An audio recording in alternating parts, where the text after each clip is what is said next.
10 लाख से ज्यादा कोरोना के केसेस देश में हो चुके हैं। ऐसे समय में जब सभी पार्टियों को मिलकर चाइना से और कोरोना से लड़ना चाहिए, ये देश की दो राष्ट्रीय पार्टियां भारतीय जनता पार्टी और कांग्रेस पार्टी एक घिनौनी, गंदी और ओछी राजनीति राजस्थान के अंदर कर रही है, जो हमारे लोकतंत्र के लिए धब्बा है, जो हमारे संविधान के ऊपर प्रहार है। एक पार्टी है भारतीय जनता पार्टी जो राजस्थान में विधायक खरीदने में लगी हुई है, दूसरी पार्टी है कांग्रेस पार्टी जिसके अंदर की एक गंदी राजनीति चल रही है, उठा पटक की, खरीदो बेचो की। और कांग्रेस पार्टी तो ऐसा प्रतीत हो रहा है पूरे देश में टुकड़े टुकड़े हो रहे हैं। कांग्रेस के लिए तो वो गाना याद आता है कि मेरे दिल के टुकड़े हजार हुए, कोई यहां गिरा कोई वहां गिरा, और जो जहां गिरा वहीं राज किया। कहीं भी कोई शामिल हो जा रहा है सत्ता की लालच के। उत्तराखंड में 9 विधायक, अरुणाचल में 43 विधायक, मणिपुर में 4 विधायक, गुजरात में 16 विधायक, गोवा में 10 विधायक, कर्नाटक में 17 विधायक, मध्य प्रदेश में 20 विधायक और तेलंगाना में 12 विधायक, और अभी राजस्थान का नाटक चल रहा है।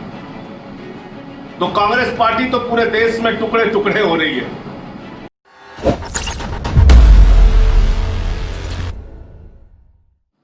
आज ऐसे समय में जब चीन की सीमा पर एक तनाव की स्थिति बनी हुई है, भारत और चीन के बीच युद्ध के हालात बने हुए हैं, ऐसे समय में जब चीन हमारे कुछ इलाकों में जबरन घुसपैठ कर रहा है और हमारी सेना उनसे लड़ रही है, पूरा देश कोरोना के संकट से जूझ रहा है। मानव जाति के इतिहास में सबसे बड़ा संकट कोरोना के रूप में देश में आया है। इस वक्त में देश की दो राष्ट्रीय पार्टियां भारतीय जनता पार्टी और कांग्रेस पार्टी जिस प्रकार से राजस्थान के अंदर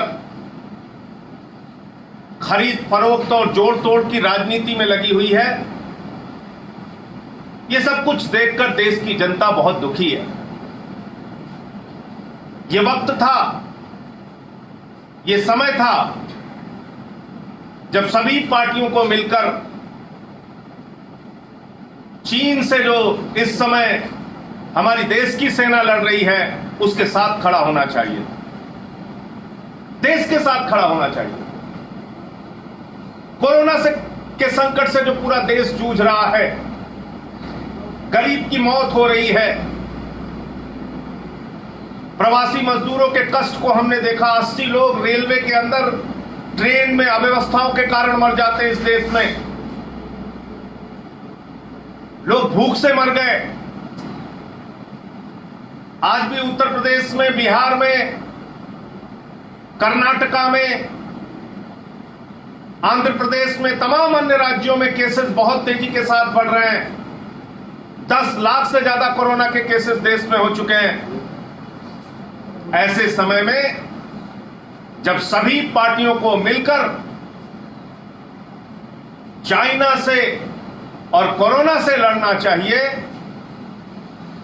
ये देश की दो राष्ट्रीय पार्टियां भारतीय जनता पार्टी और कांग्रेस पार्टी एक घिनौनी, गंदी और ओछी राजनीति राजस्थान के अंदर कर रही है, जो हमारे लोकतंत्र के लिए धब्बा है, जो हमारे संविधान के ऊपर प्रहार है।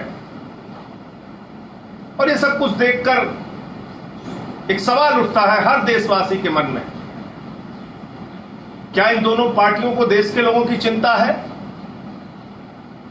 क्या इन दोनों पार्टियों को, इन दोनों राष्ट्रीय पार्टियों को, बीजेपी को, कांग्रेस को, जो चीन के साथ हालात बने हुए हैं उसकी चिंता है? जो कोरोना से लोगों की जान जा रही है उसकी चिंता है? सिर्फ दिन रात सत्ता की चिंता। एक पार्टी है भारतीय जनता पार्टी जो राजस्थान में विधायक खरीदने में लगी हुई है।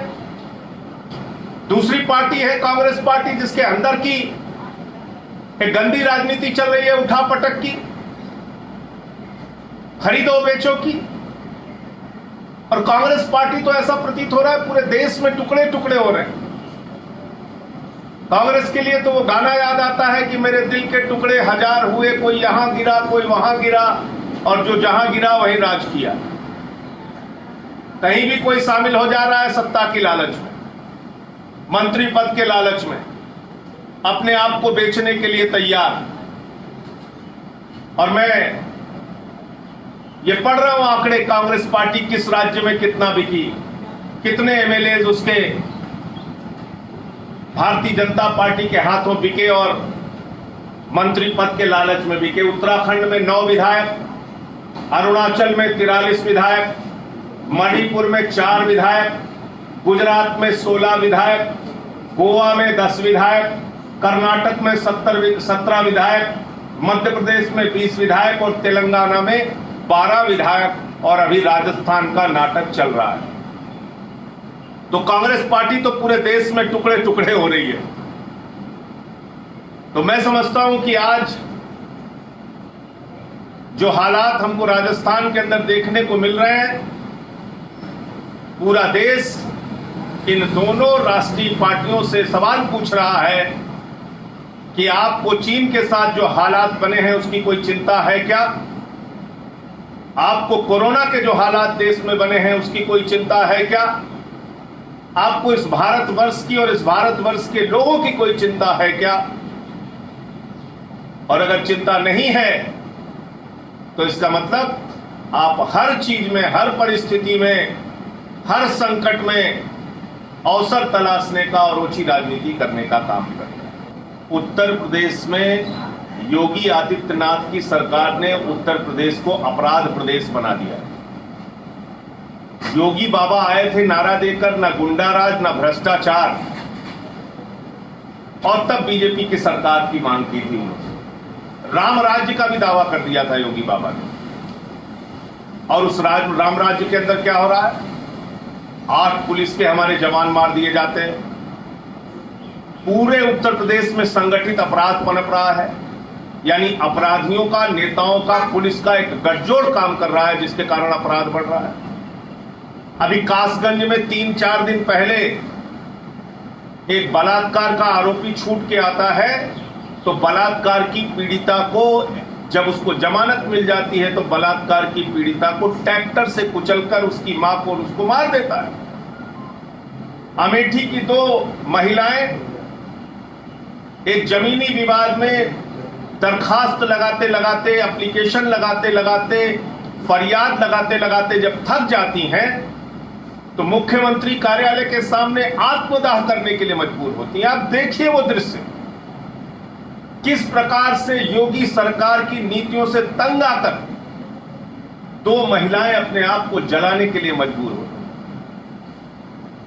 यानी या तो आपको अपराध से मार दिया जाएगा या सरकार इतना तंग कर देगी कि आप मरने के लिए मजबूर हो जाए। बुलंदशहर की घटना, सुबोध सिंह इंस्पेक्टर को सरेआम मार दिया जाता है और उसमें भारतीय जनता पार्टी और उनसे जुड़े हुए तमाम संगठनों के लोगों का नाम आता है। भारतीय जनता पार्टी के नेता उन गुंडों के पक्ष में खड़े हो जाते हैं। उसके बाद उन तमाम गुंडों को, जिसने इंस्पेक्टर को शहीद किया, उनको जमानत मिल जाती है। यह हमारी व्यवस्था को चिढ़ाने की कार्रवाई है। ये योगी सरकार के गुंडा राज खत्म करने के दावे पे करारा प्रहार है। कोरोना से लड़ने की बड़ी बड़ी बातें कर रहे थे मुख्यमंत्री योगी जी। उन्होंने टीम 11 बना दी यूपी में। मालूम पड़ रहा है क्रिकेट का मैच हो रहा है, टीम 11, और उस टीम 11 में एक भी एक्सपर्ट नहीं, एक भी डॉक्टर नहीं, टीम 11 में सारे के सारे आईएएस अधिकारियों को रख दिया। अब कोरोना की बीमारी से लड़ना कैसे है, इसकी जितनी बेहतर जानकारी एक डॉक्टर दे पाएगा, डीएम नहीं दे पाएगा। लेकिन उसकी कोई राय नहीं लेना है, जांच हो नहीं रही है। Yogi Baba no FIR, no crime, no testing, no case के फॉर्मूले पे चल रहे हैं। कम से कम 2 लाख जांच प्रतिदिन उत्तर प्रदेश में होनी चाहिए कोरोना की। वहां पे बेड का इंतजाम, वहां पे ऑक्सीजन का, वेंटिलेटर का इंतजाम होना चाहिए। लेकिन आज लखनऊ की हालत आप देख लीजिए, नोएडा की हालत आप देख लीजिए, गाजियाबाद की हालत और तमाम शहरों, आगरा की हालत देख लीजिए। लोगों को बेड नसीब नहीं हो रहा।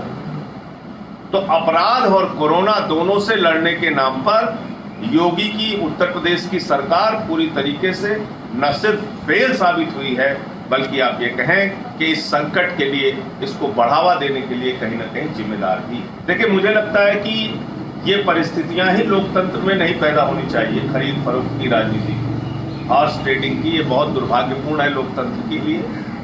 और सरकारों के गिरने और बचने का फैसला सदन के अंदर होना चाहिए, उसके बहुमत का फैसला सदन के अंदर होना चाहिए।